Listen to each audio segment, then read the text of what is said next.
Hi, so I'm at the Berlin Wall. You can see that's the beginning there, and this is one of the main bits that's left with all the really cool graffiti. So this is the west side, what was the west side, so they were allowed to graffiti, so some of this is quite old, whereas on the other side it's very new graffiti, because that was the east side, and they weren't allowed to get anywhere near it. So that was very heavily guarded, and it was obviously a lot stricter on that side. So I just wanted to talk about kind of capitalism and communism. And so obviously in my last video I did say how capitalism kind of has to stop, really, because even though it's been very successful economically, and obviously it's made a lot of countries very rich, what we're seeing now is the consequence of that is, the environmental effects, isn't it? So it may have worked, but it's failing us, I think.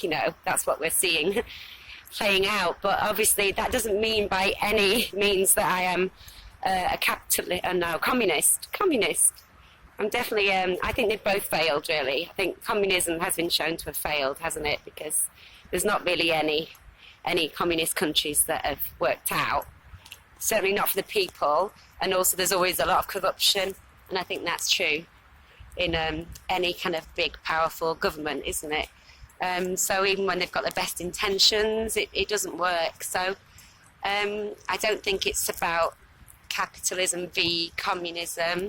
It's about looking after the planet and Mother Earth and nurturing everything and living in more kind of harmony with our environment.